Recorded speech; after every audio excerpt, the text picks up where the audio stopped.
అనే మాట నిజంగా ఆయనకి సరిపోతుంది, అవునా కాదా? చిన్నప్పటి నుండే చక్కగా వాయించుకుంటూ వీణ వాయించుకుంటూ ఆ గొర్రెలు కాసుకుంటూ చక్కగా ఆయన ఆరాధించేవాడు దేవుణ్ణి. కాబట్టి దేవుణ్ణి ఎంతగా అనుభవించిన వాడో, దేవుణ్ణి ఎంతగా ఎరిగిన వాడో మీకు చెబుతున్నాను నేను. సుమారు 60 సంవత్సరాల అనుభవం దేవుని గురించి. అది విన్న అనుభవం కాదు, తన జీవితంలో జరిగిన అనుభవం. మళ్ళీ అలాంటి ఇంతగా దేవుణ్ణి ఎరిగినవాడు, ఇంతగా దేవుణ్ణి తెలుసుకున్నవాడు, ఆయన ఒకానొక రోజు పాపం చేయడానికి పూనుకున్నాడు. చాలా విచిత్రంగా అనిపిస్తుంది అది. ఆ అధ్యాయమే ఇప్పుడు మనం చదివేకున్నది. అర్థమవుతుంది కదా? ఇది సందర్భం. ఈ సమయంలో దావీదు ఈ అధ్యాయాన్ని రాస్తున్నాడు.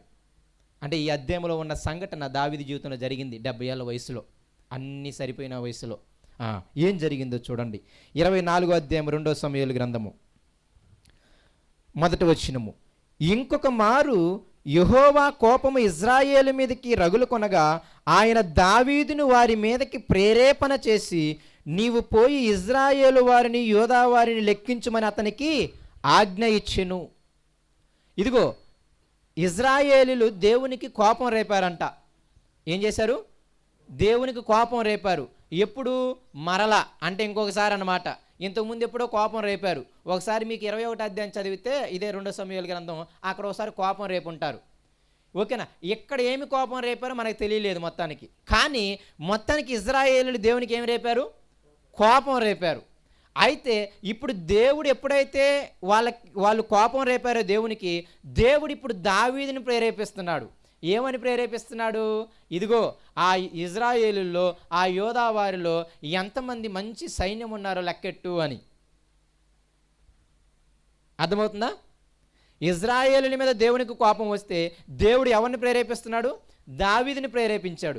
ఏమని ప్రేరేపించాడు? ఏం చేయమని ప్రేరేపించాడు? ఒక్కసారి నీ జనాంగాన్ని లెక్కవేయి అని. అర్థమైంది కదా మీకు? ఇదే వాక్యాన్ని 1 దినవృత్తాంతాలు 21వ అధ్యాయం 1వ వచనం చూడండి. 1 దినవృత్తాంతాలు 21వ అధ్యాయము 1వ వచనము. తరువాత సాతాను ఇజ్రాయేలునకు విరోధముగా లేచి ఇజ్రాయేలును లెక్కించుటకు దావీదును ప్రేరేపింపగా.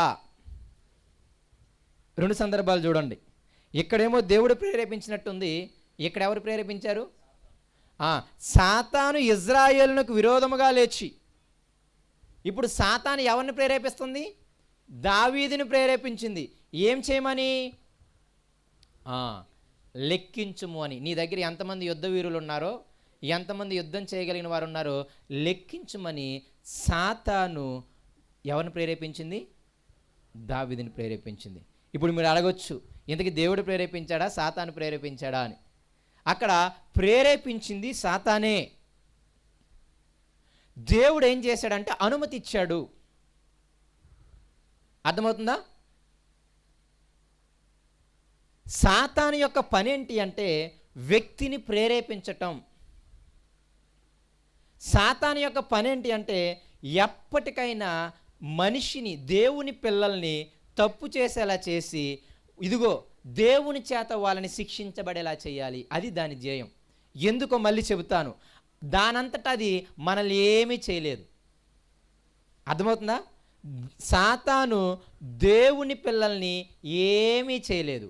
ఎందుకంటే దేవుని పిల్లల వెనక ఎవడుంటారు? దేవుడు ఉంటాడు కాబట్టి. ఈయన సర్వశక్తిమంతుడు, ఆయనకి అంత శక్తి లేదు సాతానికి. కాబట్టి సాతాను ఏం చేయలేదు అంటే డైరెక్ట్గా మనల్ని ఏమీ చేయలేదు. ఎందుకంటే మనిషి మీద అధికారం సాతానుకు లేదు. అయితే సాతాను తెలివిగా చేసే పని ఏంటి తెలుసా?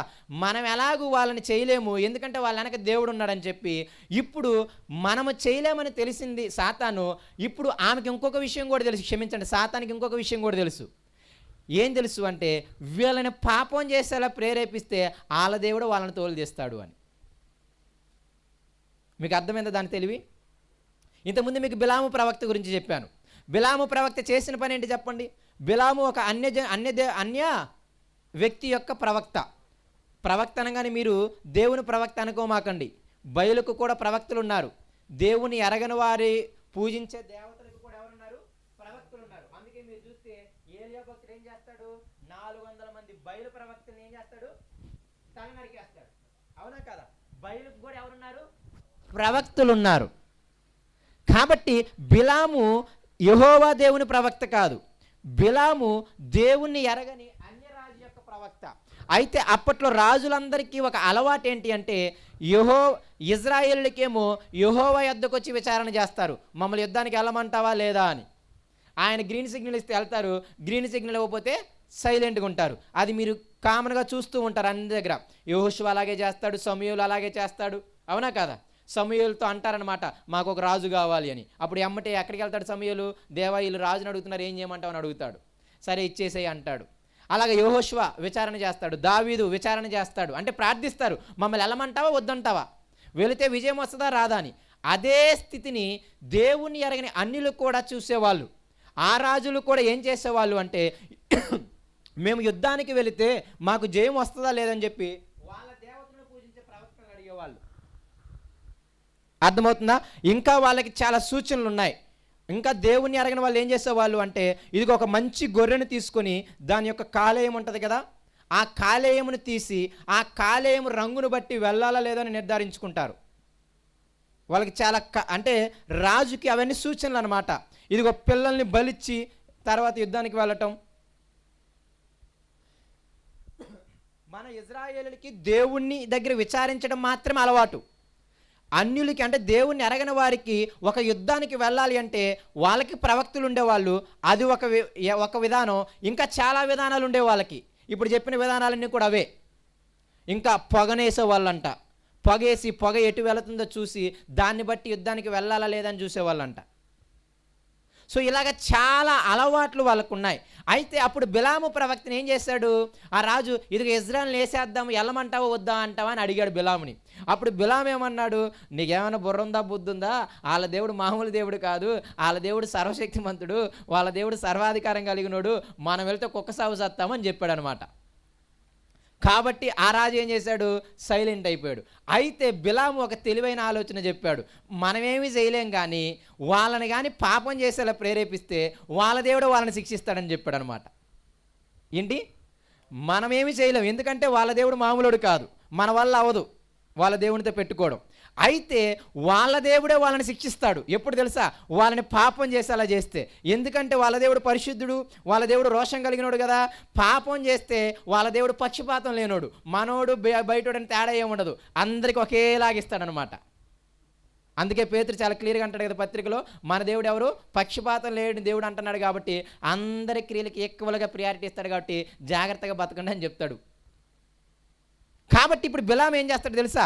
ఇదిగో మనలో ఉన్నటువంటి స్త్రీలని వాళ్ళు పెళ్లి చేసుకునేలా చేసి, మనలో ఉన్నటువంటి స్త్రీలతో వాళ్ళని వ్యభిచరించేలా చేసి, ఆ ఒక్క పని మనం చేయగలిగితే దేవుడే వాళ్ళని శిక్షిస్తాడని చెప్పాడు అనమాట. కాబట్టి అప్పుడు ఏం చేస్తారంటే ఆ అన్య స్త్రీలని ఇదిగో వాళ్ళని పెళ్లి చేసుకునేలాగా వాళ్ళతో వ్యభిచరించేలా చేస్తాడు. అప్పుడు దేవుడే వాళ్ళని తోలు తీసేస్తాడు. సో ఇది సాతాను యొక్క స్ట్రాటజీ. సాతాను ఏమీ చేయలేదు. మన వెనకున్న దేవుడు మామూలు దేవుడు కాదు. అందుకే క్రైస్తవులకు దెయ్యం పట్టదు. దెయ్యం పట్టిందంటే వాడు క్రైస్తవుడు కాదని అర్థం. మీరు అప్పుడు అడగొచ్చు, మరి క్రైస్తవులకు కూడా దెయ్యం పడుతుందంటే ఆడు నామకార్థ క్రైస్తవుడు అని అర్థం. అర్థమవుతుందా మీకు? నిజంగా క్రైస్తవులకు దెయ్యం పట్టడు. ఎందుకు పట్టడంటే వాళ్ళ హృదయంలో పరిశుద్ధాత్మ దేవుడు ఉంటాడు. వాళ్ళ హృదయం ఆల్రెడీ యేసుతో ఫిల్ అయి ఉంటుంది. కాబట్టి సాతాను రావడానికి గ్యాప్ ఉండదు. ఎవరైతే యేసైతో ఫిల్ చేసుకోరో, వాక్యంతో ఫిల్ చేసుకోరో, పరిశుద్ధాత్మతో ఫిల్ చేసుకోరో వాళ్ళు ఖాళీగా ఉంటారు. పేరుకు క్రైస్తవులుగా కనబడవచ్చు, వాళ్ళకి మాత్రం దెయ్యాలు పడతాయి. కాబట్టి సాతాను మనల్ని ఏమీ చేయలేడు. అందుకే మీరు ఇప్పుడు చూడండి, యోబు దగ్గరికి వెళ్ళింది, డైరెక్ట్గా యోబుని ఏమైనా టచ్ చేయగలిగిందా? దేవుడి దగ్గరికి వెళ్ళి అడుక్కొని వచ్చింది, నాకు పర్మిషన్ ఇవ్వు అని. అవునా కదా? అంతేనా కదా?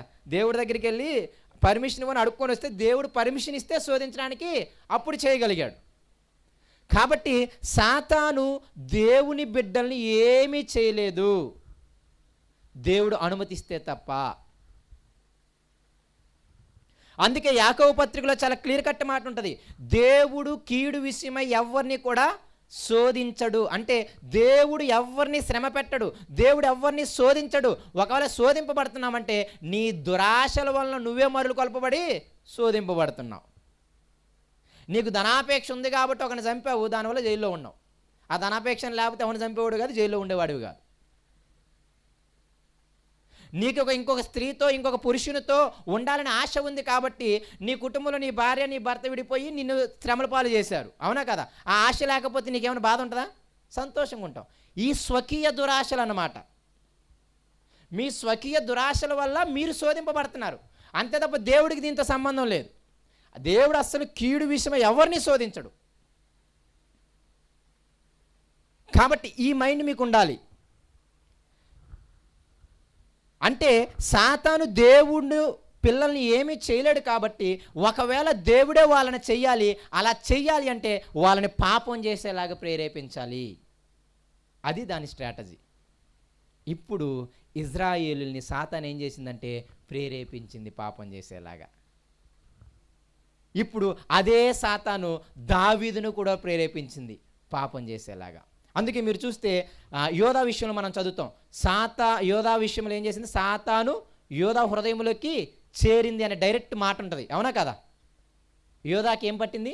సాతాను పట్టింది అంటాం. నిజంగా సాతాను పట్టిందా? యోధాకి ఏం పట్టింది? ధనాపేక్ష అనే సాతాను పట్టింది. అంటే సాతాను పట్టడం అంటే అర్థం ఏంటి అంటే ఒక తప్పిదము చేయటము. ఇప్పుడు యోధాని ఎవరన్నా ఇదిగో దేవుడే యేసుప్రభే ఊరేసుకోవడానికి కారకుడు అని అంటారు ఎవరన్నా? యోధా ఊరేసుకుంటుంటే దేవుడు ఏం చేస్తున్నాడు, అసలు ఆయనకు బుర్ర ఉందా బుద్ధి ఉందా అని ఎవరన్నా అనగలమా? ఎంత జ్ఞానం ఉంది మనకి? తన స్వకీయంగా 3.5 సంవత్సరాలు లాలించి బుజ్జగించి చెప్పాడు, అవునా కదా? పైగా నేనేదో పెద్ద తెలియగలిగినోడిని, ఏసైకి బుర్ర లేదు జ్ఞానం లేదు, నేను ఫస్ట్ నుండి దొబ్బేస్తా ఉంటే 3.5 సంవత్సరాలుగా కనిపెట్టలేకపోయాడు అని ఏనేదో పెద్ద ఊహించుకుంటున్నాడు లోపల. కానీ యేసుప్రభువుకు ప్రారంభంలోనే తెలుసు. కానీ ఆయన చెప్పిన మాటల ద్వారా మారతాడేమో అని. ఇదిగో ఒకవేళ ఆయన దగ్గర ధని సంచి తీసేసుకుని ఉంటే మారేవాడు కాదేమో. ఉంచాడు కదా, డబ్బులు పోయినా యేసయ్య బాధపడలేదు, వాడిని మారడానికే చూశాడు. ఈరోజు నిజంగా మీరు ఆలోచించండి, మన డబ్బులు ఎవరైనా నొక్కేస్తున్నారని తెలిసిందనుకోండి, ఇక వాడి దగ్గర ధన సంచి ఉంచుతామా? కాబట్టి ఇక్కడ యోధా విషయంలో ఎవరము కూడా దేవుని నిందించలేం. ఆయన ఉరివేసుకొని చచ్చిపోవడానికి కారణము ఆయన పాపమే. సాతానికి చోటిచ్చాడు, సాతాను ప్రేరేపించాడు ధనాపేక్ష వైపు. కాబట్టి దానికి లొంగిపోయాడు, దేవుని చేత శిక్ష తెచ్చుకున్నాడు. దేవుని చేత శిక్ష అంటే అర్థం ఏంటి తెలుసా? దేవుడు వదిలేయడం, అదే శిక్ష. మీకు అర్థమవుతుందా? పేతుర్ని మిగతా శిష్యులను విడిచిపెట్టలేదు. దేవుడు పట్టించుకోకపోవటమే దేవుడు సాతానికి అప్పగించడం అంటే. దేవుడు వేసే శిక్ష కూడా అదే. అందుకే మీరు చూడండి, రోమపత్రిక 2వ అధ్యాయంలో కూడా మీకు చాలా క్లియర్ కట్గా ఉంటుంది. ఎన్ని మార్లు చెప్పినా దేవునికి తమ మనసులో చోటు ఇవ్వలేదు కాబట్టి దేవుడు ఏం చేశాడు? చెయ్యరాని కార్యములు చేయుటకు వాళ్ళని ఏం చేశాడు? భ్రష్ట మనసుకు అప్పగించాడని ఉంటుంది. అంటే ఎన్నిసార్లు చెప్పినా దేవునికి వాళ్ళ హృదయంలో ఏమి ఇవ్వలేదు? చోటు ఇవ్వలేదు. కాబట్టి దేవుడు ఏం చేశాడు? విడిచిపెట్టేశాడు. విడిచిపెట్టేసినప్పుడు ఏమవుతుంది? అక్కడ ఖాళీగా ఉంది కాబట్టి ఇప్పుడు 7 దెయ్యాలను పెట్టుకొస్తుంది సాతాను. సో ఇంత ఎక్స్ప్లెనేషన్ ఎందుకు ఇస్తున్నాను అంటే, ఇక్కడ దేవుడు ప్రేరేపించాడు అంటే దేవుడు పాపం చేసేటట్టు దావీదుని ప్రేరేపించలేదు, దేవుడు పాపం చేసేటట్టు ఇజ్రాయేలుని ప్రేరేపించలేదు. సాతాను ఇజ్రాయేలుని ప్రేరేపించింది విరోధంగా. ఇప్పుడు ఇజ్రాయేలుని సాతాను ప్రేరేపించిన తర్వాత ఇప్పుడు రాజు దగ్గరికి వచ్చారనుకో, దావీదు ఒక సేవకుడు, జ్ఞాపకం పెట్టుకోండి, రాజుతో పాటు ఒక సేవకుడు, యాజకుడు, ప్రవక్త కూడా. కాబట్టి ఇప్పుడు సాతాను ఇజ్రాయేలును చొరబడితే ఏం చేయలేదు, దావీదు దగ్గరికి రాగానే ఏయ్ మీరు చేసే తప్పు, అది దేవునికి విరుద్ధం అని ఒక్క మందలింపు ఇచ్చాడు అనుకో, అందరూ సెట్ అయిపోతారు. కాబట్టి ఇప్పుడు సాతాను వాళ్ళని ఎలాగైతే ప్రేరేపించిందో ఇప్పుడు ఎవరిని ప్రేరేపించాలి? దావీదును కూడా పాపం చేసేలా ప్రేరేపించాలి. అప్పుడు ఇద్దరిని కలిపి దేవుడు శిక్షిస్తాడు.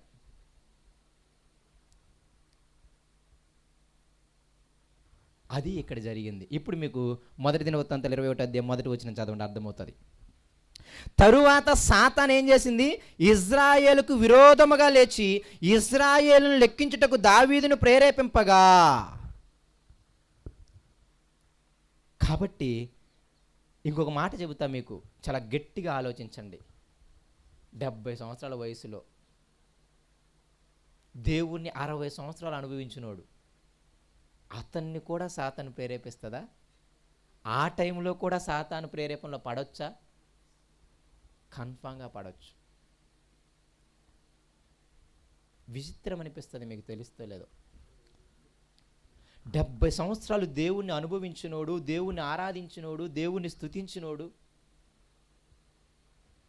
దేవుని కోసం చాలా చాలా చేసిన వాడు, అలాంటోన్ని కూడా సాతాను ప్రేరేపించిందా అంటే ప్రేరేపించింది. గట్టిగా తిప్పి కొడితే 10 సంవత్సరాల విశ్వాసం అనుభవాలు లేవు మనకి, అవునా కాదా? కాబట్టి చాలా జాగ్రత్తగా ఆలోచించండి. సాతాను ప్రేరేపించటానికి, సాతాను పాపం వైపు ప్రేరేపించటానికి దానికి ఎటువంటి సందేహము లేదు. దాని పని నువ్వు చచ్చిపోయేంత వరకు కూడా ఏదో ఒక పాపం చేసేలా నిన్ను ప్రేరేపించాలి. దేవుడి చేత నిన్ను, నీ కుటుంబాన్ని శిక్షింపబడేలాగా చెయ్యాలి. అది ఆనందపడాలి. అందుకే పేతురు చాలా క్లియర్గా అన్నాడు, అపవాది గర్జించు సింహం వలె ఎవ్వరిని మృంగుదునా అని ఏం చేస్తుంది? తేరి చూస్తూనే ఉంది. కాబట్టి నిబ్బరమైన బుద్ధి గలవారై మెలకువగా ఉండండి. దానికి ఏజ్ లిమిట్ లేదు, దానికి ధనవంతుడని లిమిట్ లేదు, దానికి సేవకుడని లిమిట్ లేదు, దానికి విశ్వాసులు అనగా ఇజ్రాయేల్ అని ఏమి లేదు. ఇక్కడ ఇజ్రాయేలుని విశ్వాసులుగా తీసుకునండి, దావీదుని సేవకుడిగా తీసుకునండి. ఈ పోలిక కూడా జ్ఞాపకం పెట్టుకోండి. విశ్వాసులని దానికి తేడా లేదు, సేవకుడు అని దానికి తేడా లేదు, వయస్సు అని దానికి తేడా లేదు, 60 సంవత్సరాల విశ్వాస వీరుణ్ణి నేను అని దానికి తేడా లేదు. దాని పని ఎప్పుడు కూడా ప్రేరేపించటమే. అది మనల్ని ఏమి చేయలేక మనం పాపం చేసేలా చేస్తే దేవుడితో చక్కగా ఆయన శిక్షిస్తూ ఉంటే నిన్ను, నీ కుటుంబాన్ని, నన్ను, నా కుటుంబాన్ని చక్కగా వేదన పాలు చేసి శ్రమల పాలు చేస్తూ ఉంటే అది చూసి ఆనందపడతా ఉంటుంది.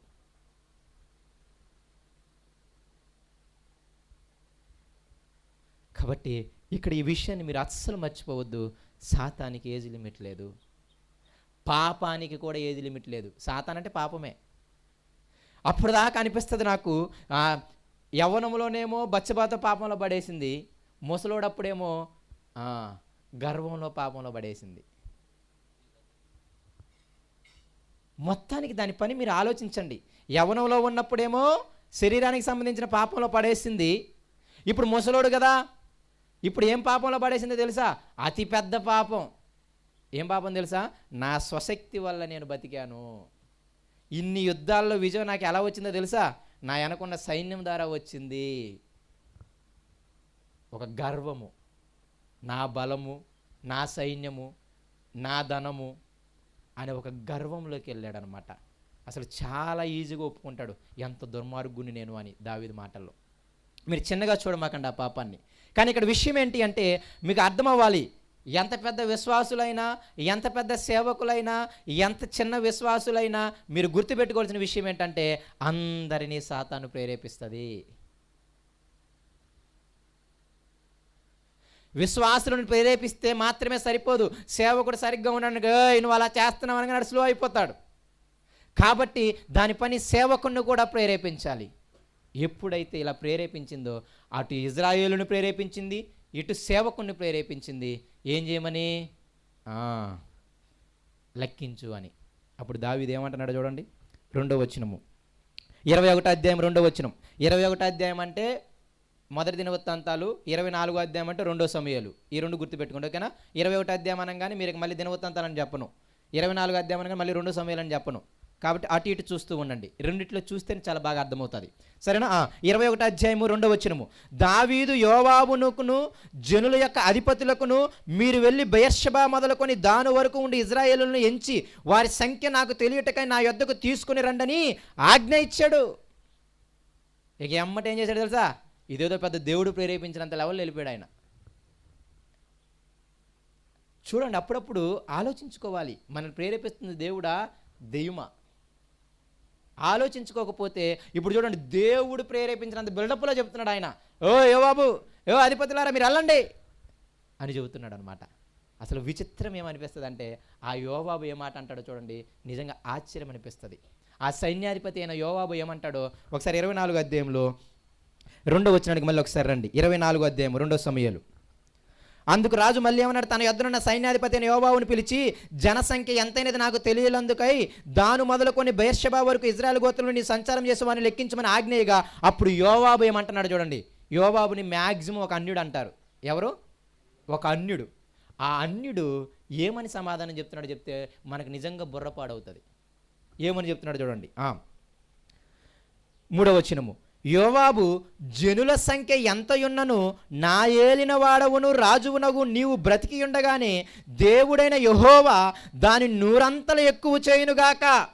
నా ఏలిన వాడవును రాజువగు నీకు ఈ కోరిక ఎలా పుట్టినను. అసలు చూసారా, ఒక అన్యుడు, అరే నీకు అసలు బుర్ర ఉందా, బుద్ధి ఉందా? ఇప్పుడు జనం సైన్యం ఎంత ఉంటే నీకెందుకు? నీవు నమ్ముకున్న యెహోవా వాళ్ళని ఎంత చేయగలడు? 100 రెట్లు చేయగలడు. అసలు నీకు ఇలాంటి కోరిక ఎలా పుట్టింది?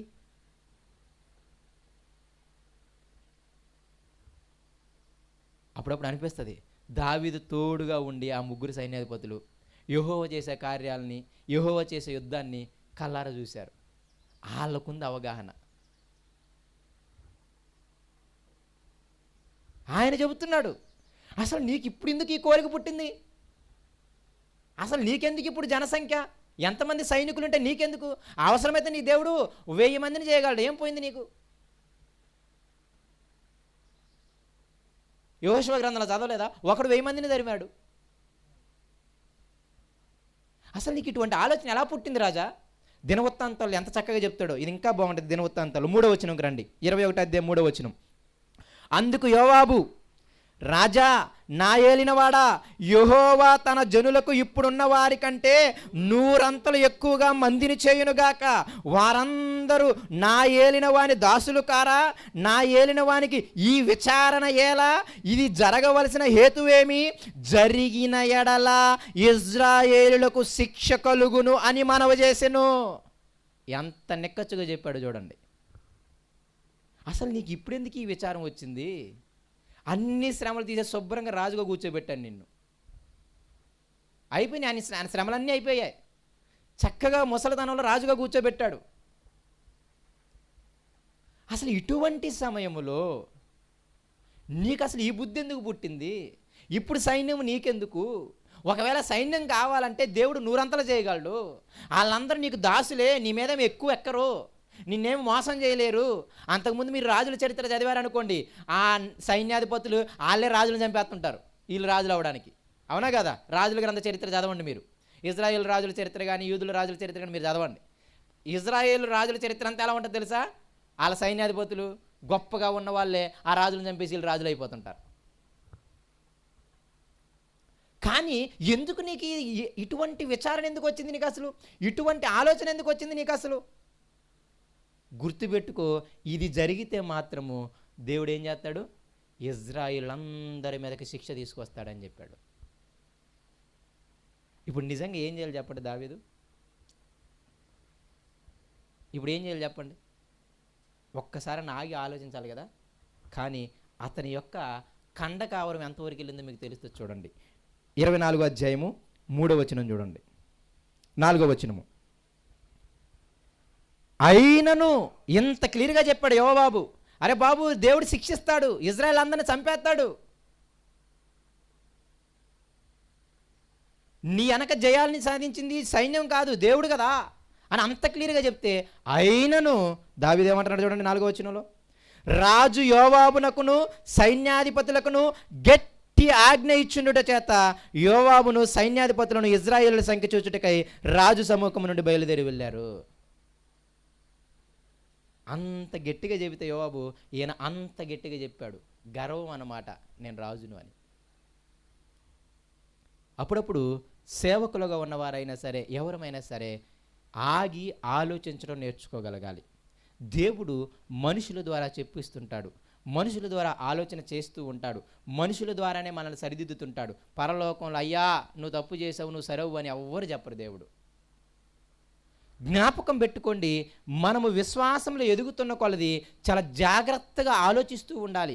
తాను నిలుచుతున్నానని తలంచుకున్నవాడు పడకుండానట్లు ఏం చేయాలి? జాగ్రత్తగా చూసుకోవాలి. అంత గర్వముతో, అంత గర్విష్టి హృదయముతో దావీదు చెబుతున్నప్పుడు, ఇదిగో ఒక అన్యుడైనటువంటి, ఒక సైన్యాధిపతి అయినటువంటి, ఆయనతో పాటు దేవుని యొక్క కార్యాలు రుచి చూచినవాడు ఆయన చెబుతున్నాడు. అసలు ఇటువంటిది ఎందుకు నీకు, అసలు ఇటువంటి విచారణ ఎందుకు? యెహోవా ఉన్నాడు, చక్కగా 100 మందిని చేయగలడు, నీకు కావాలంటే 100 అంతలు చేయగలడు, అంటే 100 రెట్లు ఇంతమందిని చేయగలడు, నీకెందుకు ఈ బాధ? ఇలా నువ్వు చేస్తే ఇజ్రాయేలు మీదకి శిక్ష తీసుకొచ్చిన వాడు అవుతావు అని చెప్పినా సరే ఆయన ఎంత గట్టిగా ఆజ్ఞాపించాడు చూడండి, మీరు వెళ్ళి తీసుకురండి అని. అప్పుడప్పుడు జ్ఞాపకం పెట్టుకోండి, ఎంత సేవకులమైనా, ఎంత పెద్ద విశ్వాసులమైనా జ్ఞాపకం పెట్టుకోవాల్సిన విషయం ఏంటంటే, ఒక మాట నువ్వు చెప్పినప్పుడు ఎదుటివారు మంచి విశ్వాసులైన వారు ఇది కాదయ్యా, ఇది కాదయ్యా అని చెప్పినప్పుడు ఆగి ఆలోచించడం నేర్చుకోండి.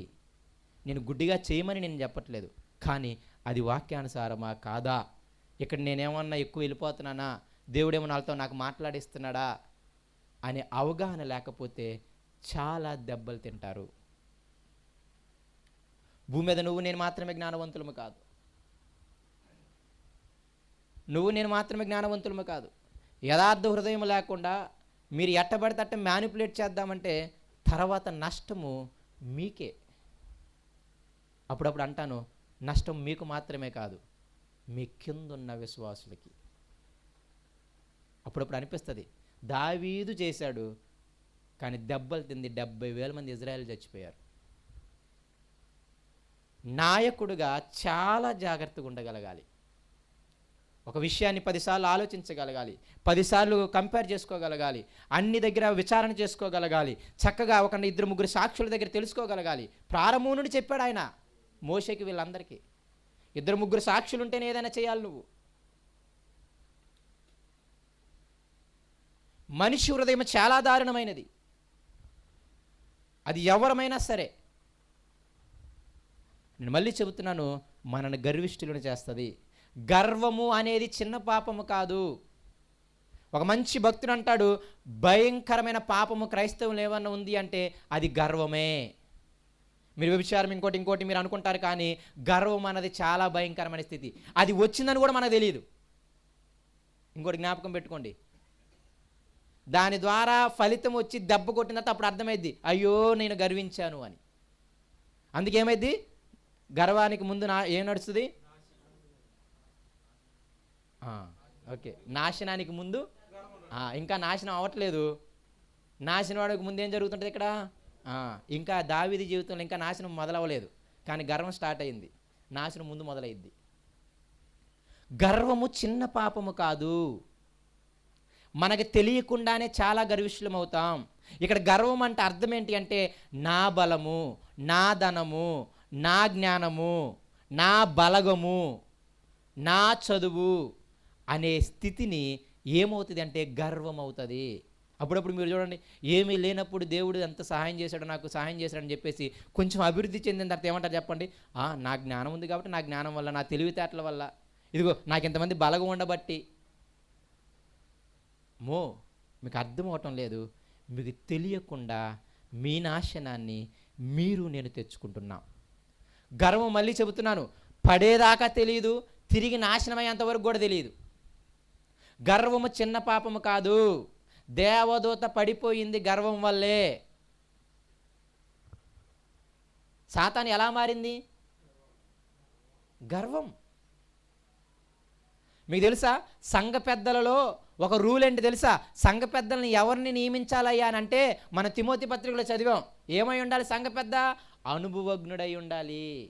కొత్తగా వచ్చిన వాడిని ఏం చేయకూడదు? సంఘ పెద్దగా పెట్టకూడదు. ఎందుకు పెట్టకూడదు? సాతాను గర్వించినట్టు వీడు కూడా గర్వించి పాపంలో పడతాడని చెప్పేసి కొత్తగా వచ్చిన వాడిని ఏం చేయకూడదు? సంఘ పెద్దగా నియమించకూడదు. ఎందుకు తెలుసా? ఆడు ఇంకేం చేస్తాడు తెలుసా? వీళ్ళు 10 సంవత్సరాల నుండి విశ్వాసులు, నేను 2 సంవత్సరాలు అయింది వచ్చి, చూడండి నన్ను ఎంత నాయకుడిగా పెట్టాడో, వీళ్ళు ఎంత పప్పగాళ్ళు అయితే ఇలా పెట్టాడు అంటారనమాట చివరికి. అవునా కదా? వీళ్ళు ఎంత చేతగాని వాళ్ళు అయితే నన్ను పెట్టాడు ఆయన. మీకు తెలియకుండా గర్విష్ఠుల్నిగా మీరు తయారు చేస్తారు. సాతాను కూడా అప్పుడప్పుడు అనిపిస్తుంటుంది, దేవుడి మీద నేను నింద మోపట్లేదు సుమా. ఆలోచించండి, సాతాను ప్రధాన దేవదూతగా చేయకపోయి ఉంటే సాతాన్ ఎవరో ఒక ప్రధాన దేవదూత. మిఖాయేలు ఎలాగో, గబ్రియేలు ఎలాగో అలాగ ప్రధాన దేవదూత. మంచి సౌందర్యం కలిగింది కాబట్టే గర్వించింది. సాధారణ దేవదూత ఒక దేశం ఒక మూలపడేసి ఉంటే చచ్చిపోయేదేమో. అవునా కాదా? అనుభవము లేకుండా అప్పుడప్పుడు మీరు చూడండి. అందుకే ఎప్పుడూ కూడా మంచిగా ఉన్నప్పుడు మంచి ప్లాన్ చేయాలి. అర్థమవుతుందా? అప్పుడు మా కాలేజీలో అనుకుంటా సీనియర్స్ మీద వీళ్ళే చెప్తుంటారు, సీనియర్స్ మీద జూనియర్స్ని వాక్యం చెప్పించేవాళ్ళు. అవునా? మా అది అంత మంచి పద్ధతి కాదు. ఎందుకు నేను అంటానంటే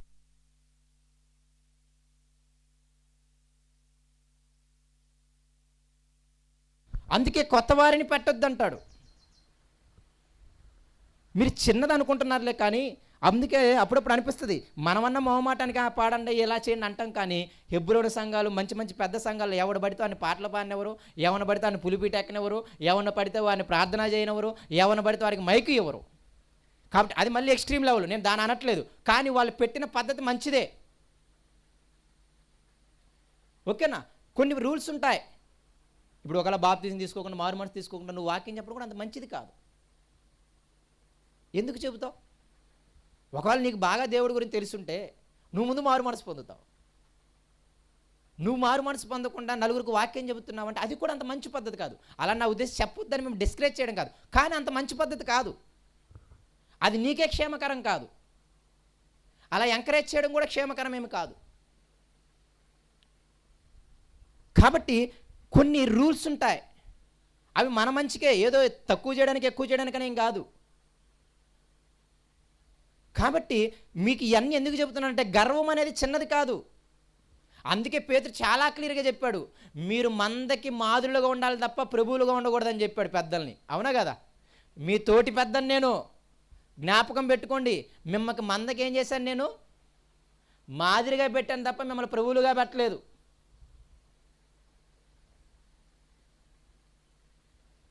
కాబట్టి గర్వం అనేది చిన్న విషయము కాదు. గర్వం వల్ల వచ్చే నాశనం అనేది చిన్న విషయము కాదు.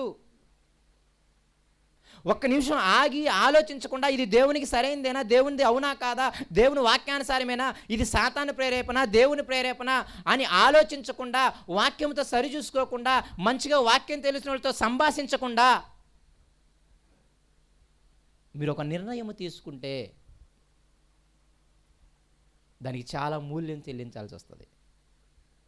చూడండి, దావీదు 60 సంవత్సరాల అనుభవాన్ని ఒక అన్యుడు చెబుతున్నాడు, అరే బాబు ఈ ఆలోచన మంచిది కాదు, అనవసరంగా దేవుడి శిక్షని నీ మీదకి తెచ్చుకుంటావు, నీ ఇజ్రాయెల్ మీదకి తీసుకొస్తావు. నీ యొక్క గర్వం వల్ల నీ విశ్వాసులైన ఈ ఇజ్రాయెల్ అందరినీ కంటివాత పంచుతావు. కాబట్టి జ్ఞాపకం పెట్టుకోండి, గర్వము చిన్న విషయం కాదు. అందుకే బైబిల్ చాలా క్లియర్గా అంటాడు,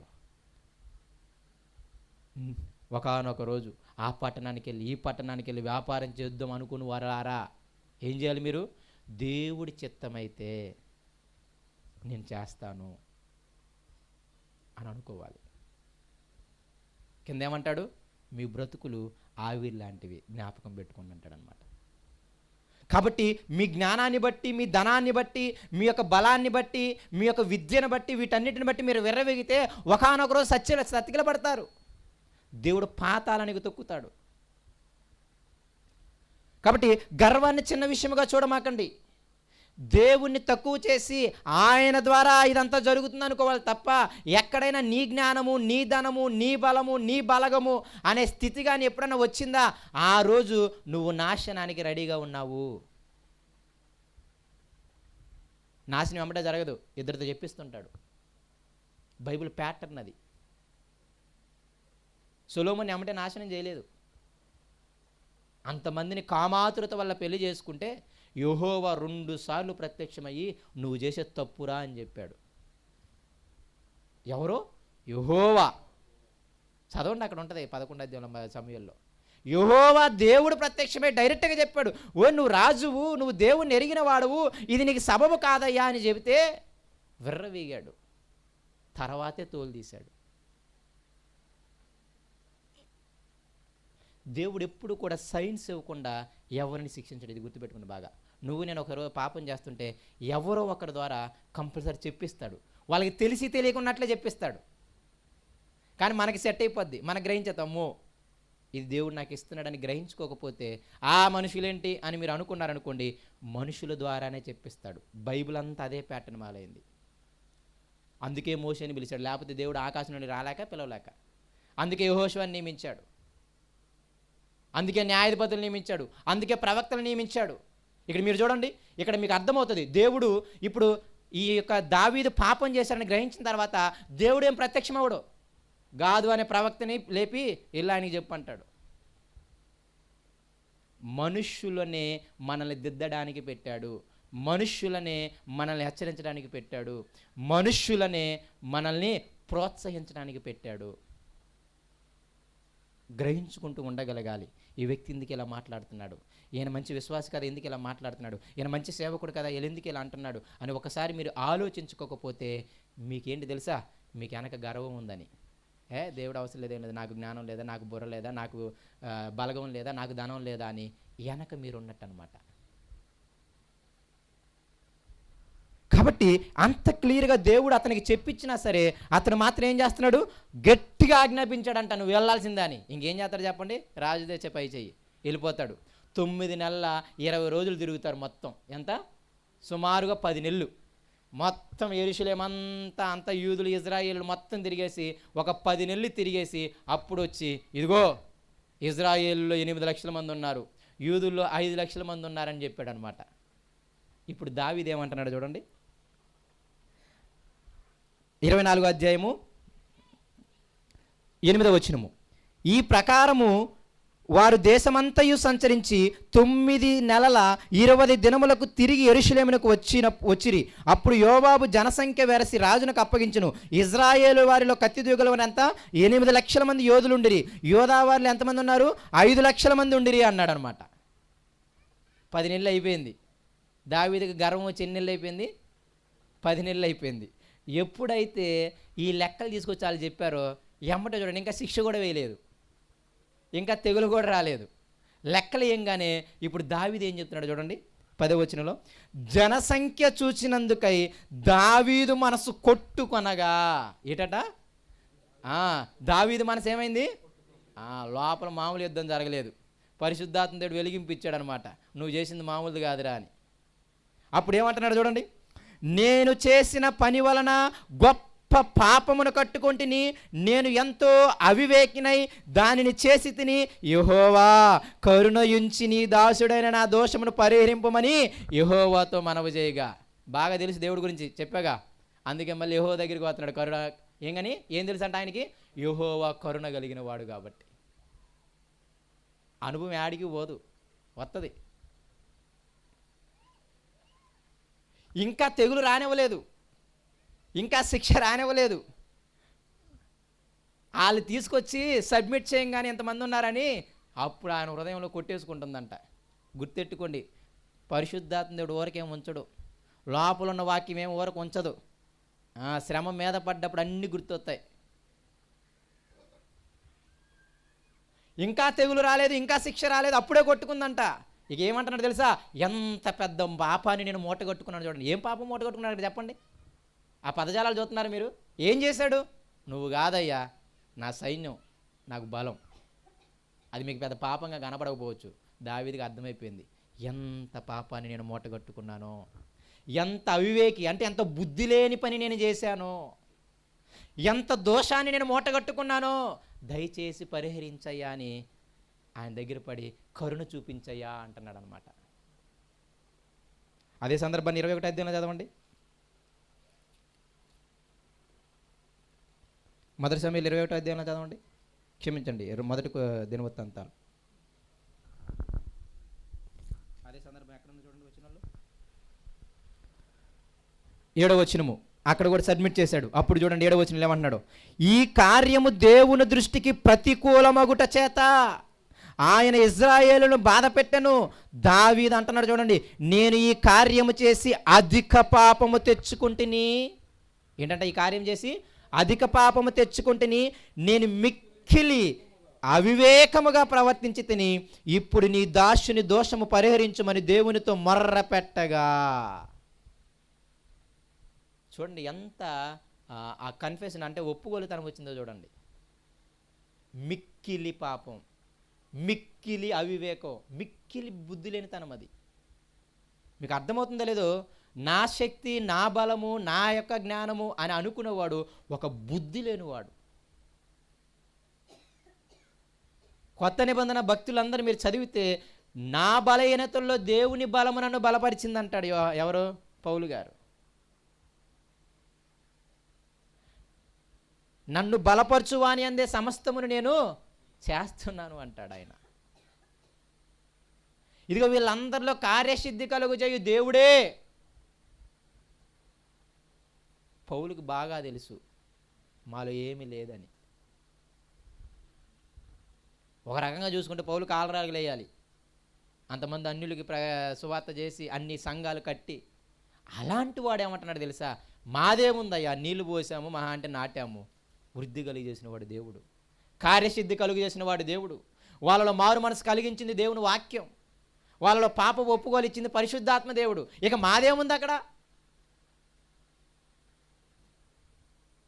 మీకు తెలుసు లేదో, నాది, నా బలము, నా జ్ఞానము, నా అధికారము, నా ధనము అనే స్థితి చాలా ఘోరమైన పాపం, చాలా మిక్కిలి బుద్ధి లేని పని భూమి మీద. ఆయన అంటున్నాడు అది పెద్ద దోషము కూడా. నా దోషాన్ని పరిహరించయ్యా అని చెప్పి ఆయన ఎవరంట? కరుణ కలిగిన దేవుడు కాబట్టి నా దోషాన్ని ఏమంటున్నాడు? పరిహరించు అని దేవుడితో ఏం చేశాడు? ఆయన మర్ర పెట్టాడు. కరుణయుంచి అనే పదం వాడాడు. ఇక అప్పుడు దేవుడు అంటున్నాడు, మొర్ర పెట్టాడు కదా, అప్పుడు దేవుడు ఒక ఆప్షన్ ఇచ్చాడనమాట. ఇప్పుడు గాదు అనే ప్రవక్త లేపి, ఇదిగో దావీదు దగ్గరికి వెళ్ళి నేను ఒక 3 ఆప్షన్స్ ఇస్తా, ఏది కావాలో కోరుకోమన్నాడు అనమాట. దేవుడు చెప్పొచ్చుగా డైరెక్ట్గా, తర్వాత మీరు చదవండి అర్థమవుతుంది. ఎప్పుడైతే దావీదులా మనవి చేశాడో, అయ్యో నేను మిక్కిలి పాపం చేశాను, గొప్ప పాపాన్ని మూటగట్టుకున్నాను, మిక్కిలి బుద్ధి లేని వాడిగా ప్రవర్తించాను, నా దోషాన్ని నువ్వు పరిహరించిన ఆయన కరుణించి అని ఎప్పుడైతే అన్నాడో, అప్పుడు దేవుడు ఏం చేశాడు తెలుసా? గాదుకు ప్రత్యక్షమై, ఎల్లు దావీదు దగ్గరికి వెళ్ళి, ఇదిగో నేను ఒక 3 రకాల ఆప్షన్స్ ఇస్తా, ఏది కావాలో కోరుకోమని చెప్పు అన్నాడు అనమాట. పశ్చాత్తాపడినంత మాత్రాన శిక్ష తప్పదు, గుర్తెట్టుకోండి.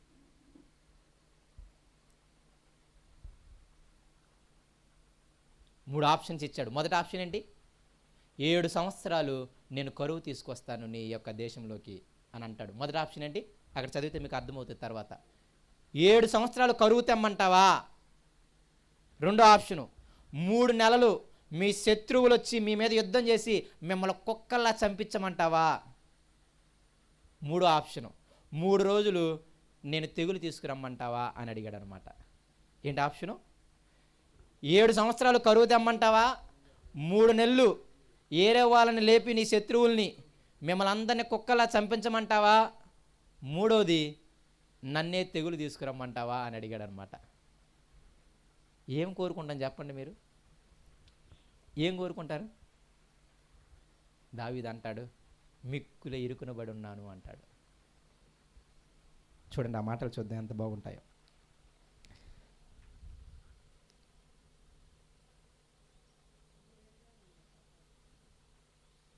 అది అంటే మొదటి దినవృత్తాంతంలో 3 ఏళ్ళు అని ఉంటుంది, మొదటి సమయంలో 7 సంవత్సరాలని ఉంటుంది. ఓకేనా? అవి నేను ఆ లెక్కలు చెప్పడం నా ఉద్దేశం కాదు, అందుకే నేను అవి టచ్ చేయట్లేదు. నా ఉద్దేశం మీకు భక్తిపరంగా చెప్పడానికి నా ఉద్దేశం. మీరు అక్కడక్కడ చూసుకుంటే సైన్య బలానికి కూడా ఇక్కడ దానికి దినవృత్తాంతాలు వేరుగా ఉంటుంది. ఓకేనా? నేను ఆ లెక్కలు చెప్పట్లేదే. ఓకేనా? కానీ ఇక్కడ విషయం ఏంటంటే దావీదు హృదయాన్ని, దేవుని హృదయాన్ని మీ ముందు బయలుపరుస్తున్నా, అది మాత్రమే. అందుకే నేను ఆ లెక్కలు ఇవన్నీ టచ్ చేయట్లేదు అనమాట. ఓకేనా? సరే. ఎప్పుడైతే 14 వచనం చూడండి, 24 అధ్యాయం 14 వచనం. అందుకు దావీదు, నాకేమీ తోచకున్నది, గొప్ప చిక్కులలో ఉన్నాను, యెహోవా బహువాత్సల్యత గలవాడు గనుక మనుష్యుని చేతిలో పడకుండా యెహోవా చేతిలోనే పడుదునుగా కానీ గాదుతో చెప్పాను. చూసారా, చివరికి దిక్కు దేవుడు ఎవరి దగ్గరికి వెళ్ళలేరు. అది మాత్రం వాస్తవం. అంత అనుభవించినాడు 60 సంవత్సరాలు. మనిషి ఎలాంటోడో తెలుసు, దేవుడు ఎలాంటోడో తెలుసు. అందుకే ఆ పదజాలాలు చూసారా, ఆయన ఎటువంటి వాడంట, బహువాత్సల్యములు కలిగిన వాడు. బహువాత్సల్యములు కలిగిన వాడు కాబట్టి నేను ఆయన చేతిలోనే పడతాను. ఈ మొదటి దినవృత్తాంతాల్లో మహాకృప కలిగిన వాడనే పదం వాడతాడు. చూడండి 13వ వచనము, 21వ అధ్యాయం 13వ వచనం, 21:13. ఓ 10 నిమిషాలు ముగించేస్తా, అయిపోయింది, ఇంకేం లేదు. 13వ వచనం చూడండి. అందుకు దావీదు అంటున్నాడు, నేను మిక్కిలి ఇరుకులో చిక్కుకొని ఉన్నాను, యెహోవా మహాకృప కలిగిన వాడు. చిన్న కృప కాదు, అనుభవించాడు కాబట్టి ఇంతకు ముందు. బహువాత్సల్యం కలిగిన వాడు, ఇక్కడేమో మహాకృప కలిగిన వాడు. నేను మనుషుల చేతిలో పడక ఆయన చేతిలోనే పడుదునుగా కానీ గాదుతో అని. గాదు కూడా భలే చెప్తాడు, నువ్వు తొందరగా చెప్పు, నేను ఇలా ఆయన చెప్పాలంటాడు అనమాట. ఆ సందర్భం చూస్తే ఎంత బాగుంటుందో. నువ్వు తొందరగా నాకు జవాబు చెప్తే నేను ఇలా ఆయన చెప్పాలంటాడు అనమాట. అసలు అంటే అది ఒక చాలా ముచ్చటగా ఉంటాయి అనమాట ఆ సందర్భాలు చూస్తే. దావీదు అంటున్నాడు, దేవుడే దేవుడే బహువాత్సల్యం కలిగిన వాడు, దేవుడే మహాకృప కలిగిన వాడు, కాబట్టి ఆయన చేతిలోనే పడతాను అన్నాడు. గుర్తెట్టుకోండి, శ్రమను తప్పించుకోవడానికి ప్రయత్నం చేయమాకండి. చేసిన పాపానికి శిక్షను తప్పించుకోవడానికి ప్రయత్నం చేయమాకండి. మీకున్న ఇన్ఫ్లుయెన్స్లో ఆడి మనుషుల ద్వారా ఆడిచ్చేద్దామని ప్రయత్నం చేయమాకండి. దయచేసి దేవుడి దగ్గర కూర్చొని ఆయన ఇచ్చే శిక్షను చక్కగా పొందుకోండి, మంచిది మీకు. దావీదు బుర్రలేనోడు కాదు, ఆల్రెడీ బుర్రలేని పని చేసాడు కాబట్టి ఇప్పుడు బుద్ధి వచ్చింది ఆయనకి. బాబోయ్, నేను మనుషుల్ని ఎవరిని ఆశ్రయించను, నా పలుకుబడిని ఆశ్రయించను, నా ధనాన్ని ఆశ్రయించను, నా బుర్రని ఆశ్రయించను, నేను యెహోవా చేతిలోనే పడతాను అంతే. ఆయన ఏం చేస్తే అది చేయనివ్వండి. మనుషులకి తప్పు చేసినప్పుడు శిక్షను తప్పించుకోవడానికి ఎన్ని ప్రయత్నాలు చేస్తారో. వద్దొద్దు, శిక్షను అనుభవించండి. శిక్షించేదే రేపు ఆ పాపం చేయడానికి నువ్వు నేను భయపడతాము అని. ఆ శిక్షను తప్పించుకుంటే మళ్ళీ ఇంకో రోజు అదే పాపంలో పడతావు నువ్వు. అర్థమవుతుంది మీకు? దేవుడి ప్లాన్ అది. ఆ శిక్ష, ఆ యొక్క పాపం వల్ల మీకు వచ్చిన శిక్ష ఏం చేస్తుంది తెలుసా? అది క్రమశిక్షణ, అది మిమ్మల్ని డిసిప్లిన్ చేస్తుంది. రేపు మళ్ళీ ఆ పాపం చేయాలంటే అమ్మో ఎంత శ్రమ ఎవడబడతాడు రా బాబు అని చెప్పి పాపం మానేస్తారు మీరు. ఇప్పుడు అదే తప్పించుకుంటే మళ్ళీ ఇంకోసారి పడతారు అదే పాపంలో. కాబట్టి దేవుని చేతిలోనే పడాలి. పాపం చేస్తే మళ్ళీ దేవుడి దగ్గరికే రావాలి, మీకు ఏదైనా దిక్కు లేదు. ఆయన్నే వేడుకోవాలి, ఆయన్నే బ్రతిమలాడాలి. బ్రతిమలాడినా ఆయన మీ శిక్ష ఆపలేదు. ఏం చేశాడు చూడండి, ఈ 14 వచ్చిన 21 అధ్యాయం అక్కడ ఉన్నాం కదా. 14 వచనం, కావున యెహోవా ఇజ్రాయేల్ మీదకి ఏమొచ్చాడు? తెగులు పంపగా ఇజ్రాయేలులో 70,000 మంది చచ్చిరి. యెరూషలేమును నాశనము చేయుటకై దేవుడు ఒక దూతను పంపెను. అతడు నాశనము చేయబోచుండగా యెహోవా చూచి ఆ చేటు విషయమై యెహోవానే సంతాపం ఉంది, నాశనము చేయి దూతతో ఇక నువ్వు ఆపు, చాలు, ఇప్పుడు నీ చెయ్యి ఆపమని సెలవీయగా ఆ దూత యెబూసీయుడైన వర్ణాను కళ్ళము వద్ద నిలిచెను. దేవుడికే పాపం అనిపించింది అనమాట, దేవుడికే జాలి అనిపించింది అనమాట. పాపం తర్వాత మీ ఉపవాస ప్రార్థనలు ఇవన్నీ కూడా ఏదో దేవుడిని ఆపేస్తాయి అనుకోమాకండి, పెద్ద భ్రమ అది. శిక్ష అనుభవిస్తూనే ప్రేయర్ చేయండి. కిందకిందంతా ప్రేయర్ చేస్తాడు ఆయన, నేను చెప్తున్నాను. కానీ ఇక్కడ మీరు ఏంటంటే అది ఏం తెలియజేస్తుందంటే శిక్షని, తెగులుని 3 రోజులతో ఆపేసింది. ఆ విధంగా కానీ పశ్చాత్తాపడకపోతే ఏం చేసేవాడు తెలియదు మనకి. చూడండి అక్కడ ఎంత క్లియర్గా ఉందో, 70,000 మందిని చంపేశాడు. చివరికి దేవుడికి ఏమనిపించింది? జాలనిపించింది. అప్పటికి ఇంకా ఎవరు మర్రపెట్టలేదు తెలుసా? దావీదు మర్రట్లే. ఆపిన తర్వాత దేవానికి స్తోత్రాలని చెప్తాడు తర్వాత. ఇప్పుడు చూడండి, ఎప్పుడైతే దేవునికే సంతాపం వచ్చి దేవునికే బాధ అనిపించి ఆపేసి ఇదిగో దేవదూత నువ్వు ఆగు అని ఆపేస్తే ఇప్పుడు దావీదుకి ఏం కనపడుతుందో చూడండి. 16వ వచనం, దావీదు కన్నులెత్తి చూడగా భూమి ఆకాశముల మధ్యను నిలుచుచు వరదీసిన కత్తి చేత పట్టుకొని దానిని యెరూషలేము మీద చాపిన యెహోవా దూత కనబడెను. దావీదుకి ఎంత పెద్ద పిక్చర్ కనపడింది తెలుసా? ఆకాశంలో ఒక దేవదూత వరలో నుండి కత్తి తీసి ఆ కత్తి ఎవడి మీద పెట్టిందంట? యెరూషలేము పట్టణం మీద పెట్టిందంట. అప్పటికి 70,000 మందిని వేసేసి అలా ఆపారు అనమాట. దేవుడు ఆపమన్నాడు కదా, 70,000 మందిని వేసేసింది అప్పటికే దూత. ఇక దేవుడు ఆపమన్నాడు కదా, ఆపింది. ఇంకా కత్తి వరలో పెట్టలేదు. ఇప్పుడు దావీదు ఏం చేస్తున్నాడు చూడండి. అప్పుడు దావీదును పెద్దలను గోనె పట్టలు కప్పుకొనిన వారై సాష్టాంగపడగా, దావీదు అంటున్నాడు, జనులను ఎంచమని ఆజ్ఞ ఇచ్చిన వాడని నేనే కదా, పాపము చేసి చెడుతనము జరిగించేవాడని నేనే కదా, గొర్రెల వంటి వారగు వీరేమి చేసిరి, నా దేవుడైన యెహోవా బాధ పెట్టు నీ చెయ్యి నీ జనుల మీద ఉండకుండా నా మీదను నా తండ్రి ఇంటి వారి మీదను ఉండనిమ్మని దేవునితో.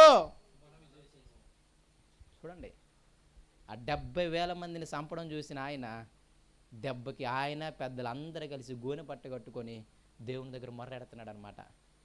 ఇదిగో లెక్కించమని పాపం చేసింది నేను, ఎందుకు గొర్రెలు లాంటి వాళ్ళని చంపుతావు? నువ్వు చంపాలంటే నన్ను నా తండ్రి ఇంటి వారిని ఏం చేయాలి? చంపు అంటున్నాడు. ఇక్కడ ఇంకో మీకు మాట అంటాను, ఇంతకీ ఆయన తప్పు చేశాడా? ఇజ్రాయేల్ తప్పు చేయలేదా?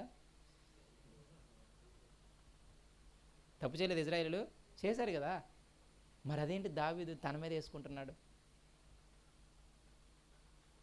నిజంగా దావీదు సాతాను చేత ప్రేరేపించబడకపోతే, ఒకవేళ వాళ్ళని సాతాను ప్రేరేపించినా ఈయన గట్టిగా గద్దించుంటే దెబ్బకి సైలెంట్ అయిపోయేవాళ్ళు. ఈయన కూడా సాతాను ప్రేరేపణకి వెళ్ళిపోయాడు కాబట్టి ఈయన లోబడ్డం బట్టి వాళ్ళకు కూడా అది వచ్చింది. ఒక విధంగా చూస్తే ఏందే తప్పు, అవునా కదా? అర్థమైంది నా విషయం? వాళ్ళని సాతాను ప్రేరేపించిన సేవకుడికి అయినా ఒకవేళ ఇది కాదు రైట్ కాదు అని చెప్పుకుంటే వాళ్ళు సైలెంట్ అయిపోలే లేదా? మారేవాళ్ళు. యజ్రా చెప్పినప్పుడు మారారు, నెహెమ్యా చెప్పినప్పుడు మారారు, అవునా కదా? వాక్యం చెప్పినప్పుడు విన్నారు. కోపంతో తిట్టినప్పుడు, అది దూడం చేసుకున్నప్పుడు కూడా కోపం వచ్చి అది బూడిద చేసి వాళ్ళ నీళ్ళలో తాగిచ్చేస్తే సైలెంట్ అయిపోయారు. కానీ అప్పుడు సేవకులందరూ గట్టిగా ఉన్నారు, వాళ్ళు సాతాను ప్రేరేపణకి వెళ్ళలేదు. కానీ ఇక్కడ దావీదు సాతాను ప్రేరేపణకి వెళ్ళాడు. ఒక నాయకుడుగా ఉన్నవాడు, ఒక కాపరిగా ఉన్నవాడు చాలా జాగ్రత్తగా చూసుకోవాలి. విశ్వాసులు తప్పిదంలో పడ్డారు అంటే ఆయన ఉండే ఉద్దేశం ఏంటంటే మనము సరిగ్గా లేమేమో అనుకోవడం చాలా ఉత్తమం. వాళ్ళలాగా నేను కూడా సాతాను ప్రేరేపణలో పడిపోయానేమో, వాళ్ళందరూ తప్పు చేయడానికి కారణం నేనే కాబట్టి అని చాలా క్లియర్గా చెబుతున్నాడు ఆయన. నేను ఆపాల్సిన వాడిని సాతాను ప్రేరేపణ నుండి వాళ్ళని, కానీ నేనే సాతాను ప్రేరేపణలో పడిపోయి నాకు నువ్వు వారికి ఇద్దరికి శిక్ష తెచ్చే విధంగా నేను చేశాను. బేసిక్గా నేను శిక్షణ ఆపాల్సిన వాడిని, అవునా కదా? నేను శిక్షణ ఆపాల్సిన వాడిని, అందుకే నేను పాపం చేశాను, నా ఇంటి వారి మీదకి శిక్ష తప్పించు. ఇక్కడ 2 సమయాల్లో మంచి మాట అంటాడు, ఒక 2 మాటలు అంటాడు. ఆ మాటలు చూద్దాం చూడండి.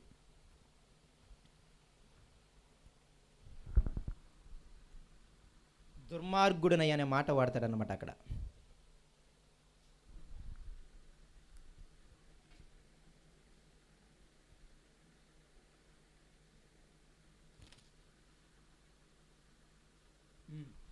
వచనం 24-17 చూడండి, ఇక్కడేం పదాలు వాడతాడు. దావీదు జనులను నాశనము చేసిన దూతను కనుగొని యెహోవాను ఇలాగు ప్రార్థించెను. ఏమని ప్రార్థించాడు? చిత్తగించుము, పాపము చేసిన వాడనెవడు? నేనే. దుర్మార్గముగా ప్రవర్తించిన వాడనెవను? ఆ మాట గుర్తుపెట్టుకోండి. దుర్మార్గత అది చిన్న పాపం కాదు.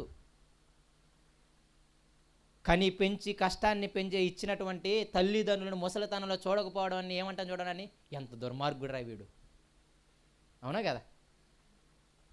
దుర్మార్గత అంటే అర్థం ఏంటి తెలుసా? వాడు చేయాల్సిన బాధ్యతను కూడా చేయకపోవటం. మీరు ఆలోచన చేయండి. తల్లిదండ్రులు తిని తినక కష్టం వచ్చి ఎండ వచ్చి చక్కగా వాడిని తయారు చేస్తే, చక్కగా చదివించి చక్కగా మంచి ఉద్యోగం వచ్చేలా చేస్తే, అటువంటి అప్పుడు ముసలాల్లో ఇచ్చినప్పుడు వాళ్ళని పట్టించుకోకపోతే వాడిని ఏమంటారు మీరు? ఎంత దుర్మార్గుడురా, పురుగులు పట్టిపోతాడు రైడ్ అంటాం, అవునా కాదా? దావీదికి అది అర్థమైంది. గొర్రెలు కాసుకునే నేను అప్పుడప్పుడు చూస్తే అంత ఆశ్చర్యం అనిపిస్తుంది. దావీదుకి మొత్తం సినిమా తిరిగిపోయి ఉంటుంది. ఆఖరికి తన సొంత నానే లెక్కలో లేడు ఆయన. అవునా కదా? దావీదు జీవితం ఏంటో తెలుసా? సొంత నాన్న లెక్కల్లోనే ఆయన లేడు. సమయాలు వచ్చి నీ పిల్లల లైన్లో పెట్టు దేవుడు పిలిచాడంటే ఎవరిని పెట్టాడు? 11 మందిని పెట్టాడు తప్ప దావీదుని 11 మందిని కాదన్న తర్వాత అప్పుడు మళ్ళీ గుచ్చడుగుతాడు, ఇంకా ఎవడన్నా ఉన్నాడా నీకు అని. యెషయా ఇంకెవరు లేళ్ళు అని చివరికి అప్పుడు గుర్తొస్తుంది, ఒకడు ఉన్నాడు, ఏడో గొర్రెలు కాసుకుంటుంటాడు చిన్నోడు. తెలుసా మీకు? దేవుడి ప్రేమంతా జ్ఞాపకం వచ్చేసింది దావీదుకి. మా నాన్న లెక్కలో కూడా లేని బ్రతుకులు నావి,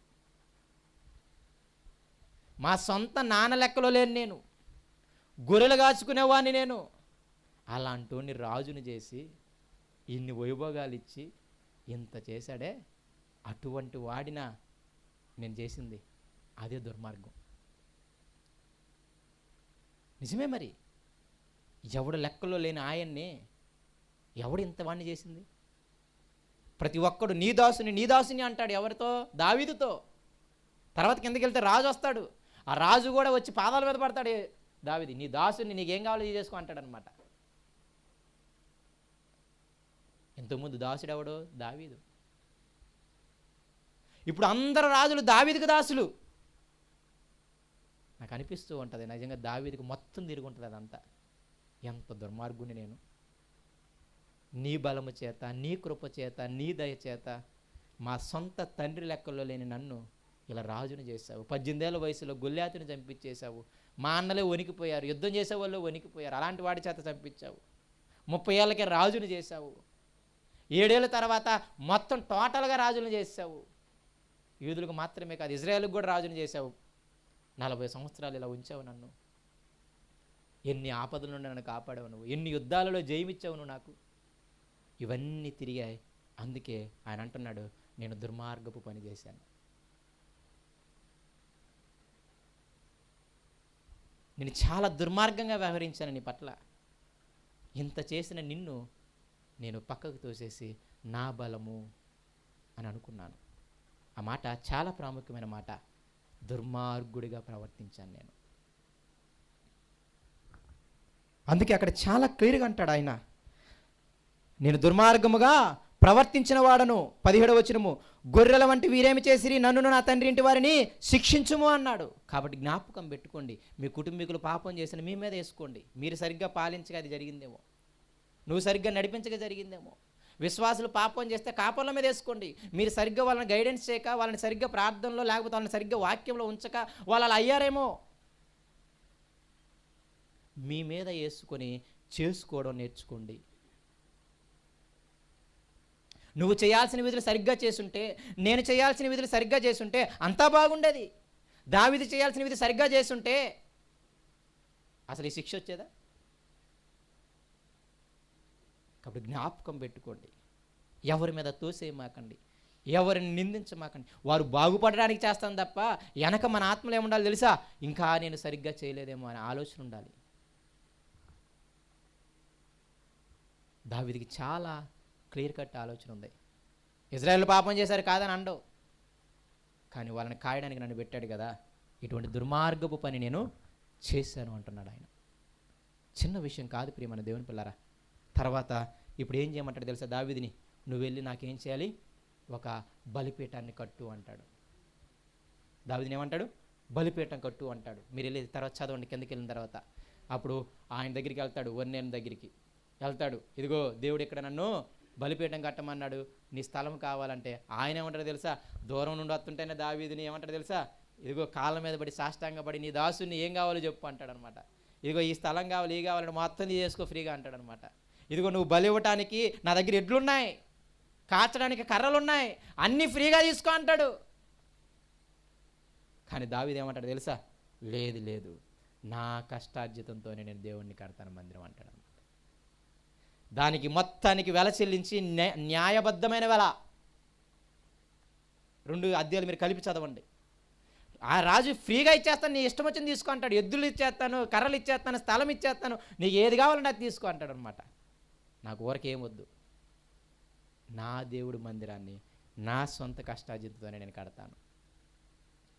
దానికి కావాల్సిన వెల ఇచ్చేస్తాడు. 55 వెండి తులాలు ఎంతో ఇచ్చేసి దాన్ని తీసుకొని అప్పుడు బలిపీఠము కట్టి అక్కడ 2 పరిహార్థ బలులు ఇస్తాడు. 1 పాప పరిహార్థ బలి, 2 సమాధానపు బలి. ఈయన పాపం చేశాడు కాబట్టి, వ్యక్తిగతంగా పాపం చేశాడు కాబట్టి పాప పరిహార్థ బలి ఇస్తాడు. దేవుడు ఇప్పుడు శత్రువు అయ్యాడు, దేవుడితో సమాధానం లేదు కాబట్టి ఇప్పుడు దేవునికి ఏం చేశాడు? సమాధానపు బలిని రెండింటిని చెల్లించాడు. అప్పుడు యెహోవా ఏం చేశాడు తెలుసా? తెగులు ఆపేశాడు. ఆ మాట ఒక్కటి చూద్దాము. 21వ అధ్యాయము దినవృత్తాంతాలు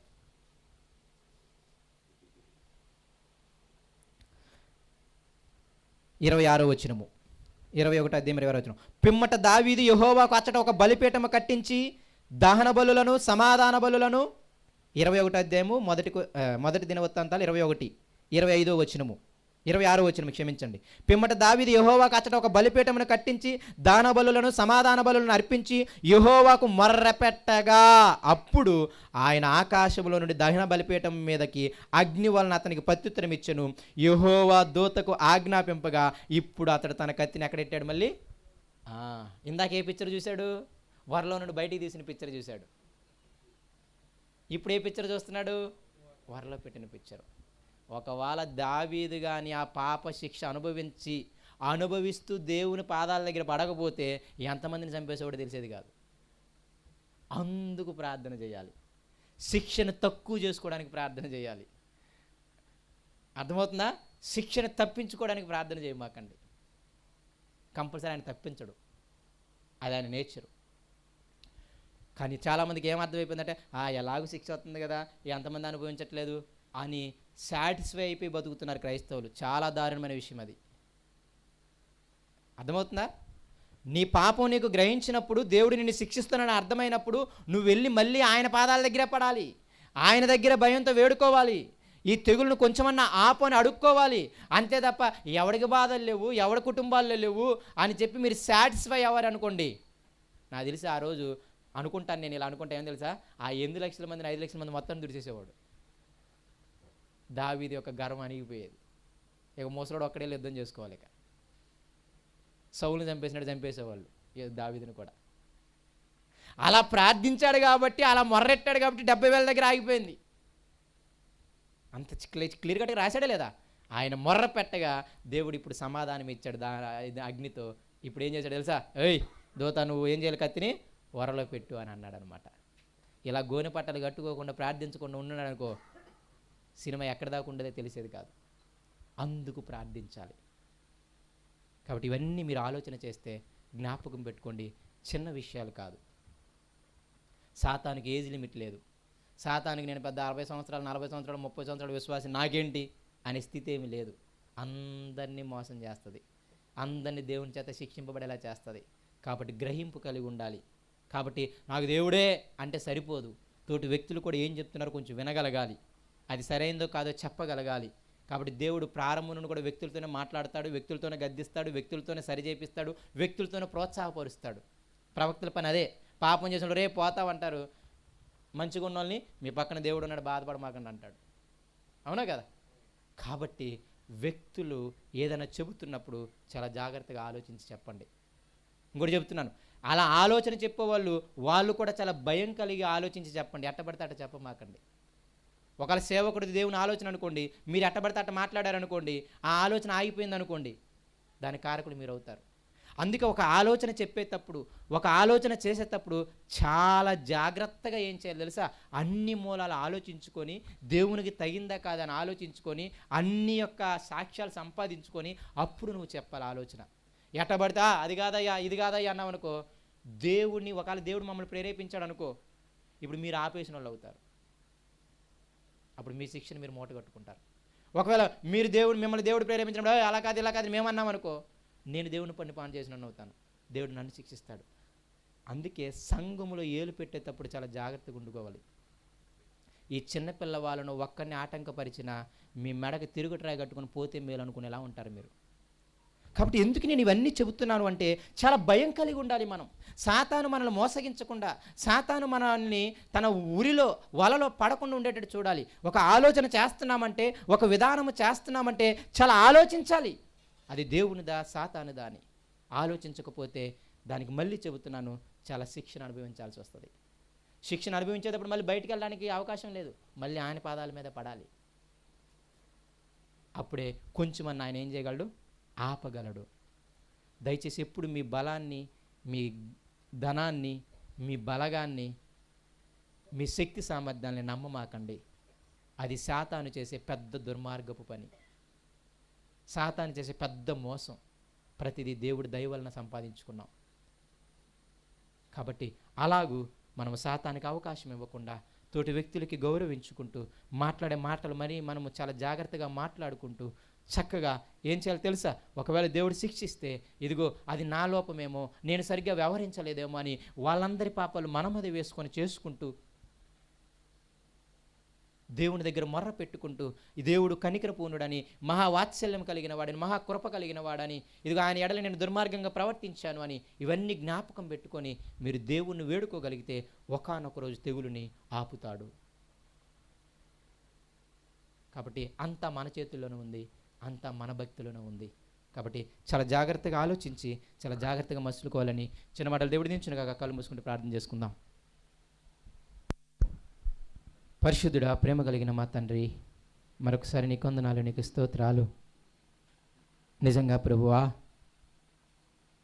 ఒక అన్య యోబాబుకున్న తెలివి దావీదుకు లేకుండా పోయింది నాయన.